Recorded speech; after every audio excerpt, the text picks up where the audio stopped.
How do you listen to your gut in a world of logic? So let's be real. We live in a world right now that is obsessed with logic. It is obsessed with facts. It is obsessed with right, wrong, good, bad, all or nothing. Do not make the wrong decision. But that's not a world that is very comprehensive in a way. Our logic, that logic brain, is just one half of the equation. Logic, in my world, I call it your intellect. And your intellect, I love the intellect. I love logic minds. They are so important. Let's just even first start by defining what is logic? What is our intellect? Well, our intellect is what picks up what's on the surface. So it likes to read. When you're reading a book, that is your logic mind working. It works in black and white, right and wrong, all or nothing. It is fact obsessed. It is critical.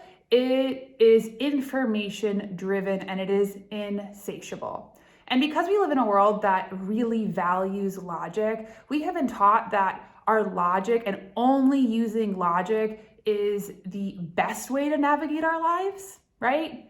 And also the safest.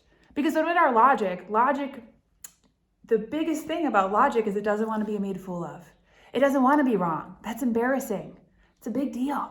When in reality, it's not that big of a deal. But that's a topic for another time. But our logic mind, because it is linear, because it is fact obsessed, because it is limited, it is a limited window from which we can see the world. When we only live in logic, we live in right and wrong.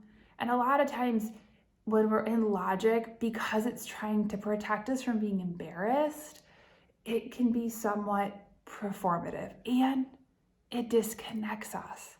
Logic doesn't have the ability to connect you. We can intellectually in having a discourse, but it doesn't connect us from our hearts from one human being to another, because logic loves to defend, explain, figure out, but it only has a teeny tiny little bit of information.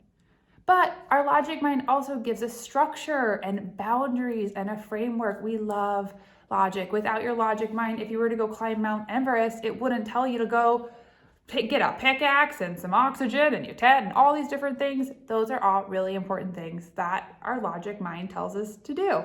We love it. Logic says drink water. We love water. Now, intuition is different. Intuition is our innate divinity. In my world, I call it your spirit. We say it's the voice of your spirit. Your spirit is your innate divine spark. The fact that you are living, the fact that you are alive, the fact that you are breathing, that means that you are divinity incarnate. 100%. So our intuition is the voice of our divine self. It speaks in vibration. It doesn't use words. It's not about right, wrong, all or nothing. It's about what's true.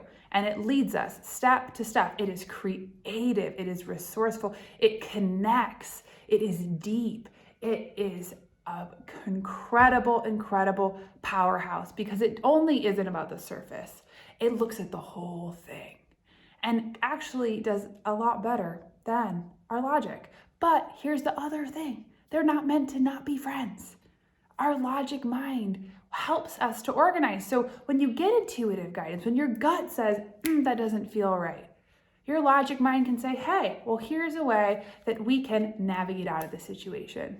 So for example, I'll tell you about a client that I had a few years ago. And she had been dating her partner for many years, and he refused to get married. And all she wanted to do was get married. And so she came to me for a reading, and she was like, all of my friends say we're perfect together. We've been dating for forever. It feels like it's an amazing right fit, blah, blah, blah. But there's just something that feels off. And I don't know why, because on paper, we're perfect together. Our families are perfect together. Our jobs are perfect together. We have the same values, but it just doesn't connect. And I just gotta figure it out. I gotta work harder to make this relationship work. And when I tuned in, I was like, something's off. Something is off. Not only is something off, but your heart, your intuition is telling you something that your logic mind keeps telling you that it is so important to ignore. So I'm going to ask you, this is a tool that I gave her. Take a moment And this is a very important tool that you can use to help to differentiate between these two voices, because your intellect, that logic, feels very different than your intuition. Logic talks a lot. It is fact obsessed. It is all or nothing. And when we're in our heads, it squeezes us. You feel like you're in like, ugh, that's how it feels, kind of like you're wearing a pair of pants that are too tight. Wow. When you're in your intuition, everything resonates. It opens up. And it doesn't say that's right, but resonates as true. And that feels completely different. It affirms, it grounds us, it validates us, even if it doesn't make sense in the moment. So I said, so this is the thing. I said, what does your head say? And I set a timer on your phone for a few minutes and just let yourself speak. She was like, my head says that we're perfect. My head says that we've been dating since college. My head says that he's a good guy. My head says that we should make it work. And I paused her and I said, okay. Now, what does your heart say? What does your intuition say? Just quiet for a moment. She was like, well, my heart says that this should work and I'm being difficult. And I was like, love it. That's your intellect tricking you out. That's your logic mind tricking you out. We took a moment and dropped into it. And she said, we're not a good fit. I love him, but I'm not in love with him.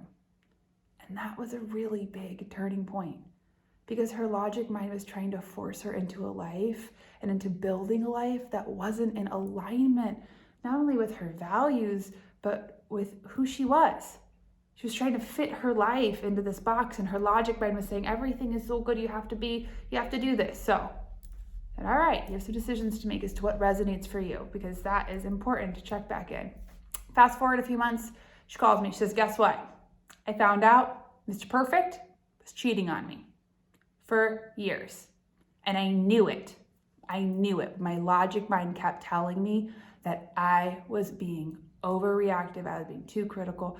And now, actually, I broke up. This is pre-pandemic. She went traveling.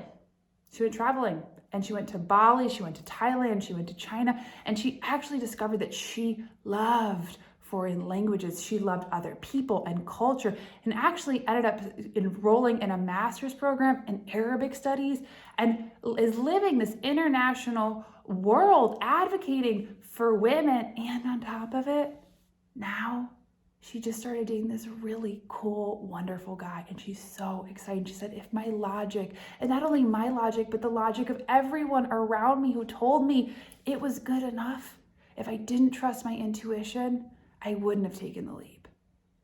But when we think about our logic in relation, connection to our intuition, once she decided to make that leap, it was her logic that helped her apply to school, to get all those tickets, that came up with the itinerary, that helped her create the structure and support to follow her intuition.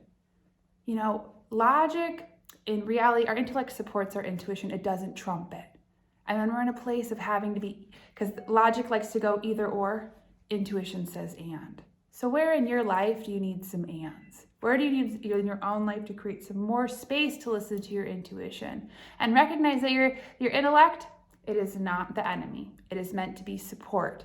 It just needs to learn to remember to trust that it doesn't have to be in the driver's seat all the time. Because I'm going to be honest with you, when we're in our intellect constantly trying to figure things out, it's exhausting. And you don't, because you have a world of support. So that's my tool. My last real quick message. If you're up against somebody who only works in logic and doesn't listen to intuition, that's okay. It's what works for them. You do you, boo, as we say in my family. So I hope this video helped. Use that tool. My head says, my heart says. And if you haven't already, head to my website, soniatully.com, and find out your spirit type. What kind of spirit are you? Find some different tools to really help to nurture you. And on top of it, if you haven't already, click below if you're in YouTube, and I'm doing a free hour training, 3 steps to unlock clear intuitive guidance. And I'm so excited to share this with you. So check it out. It is a game changer and super fun. So no matter what, leave a comment below. What do you think? Share it with a friend. If you like it, like and subscribe. I want to hear from you. Does your intuition and logic feel like they're at odds? Do you struggle, or do you find them friends? Do you feel like you have to explain yourself to other people? Tell me. I love it more than anything, and I love you. You are a gift. Bye.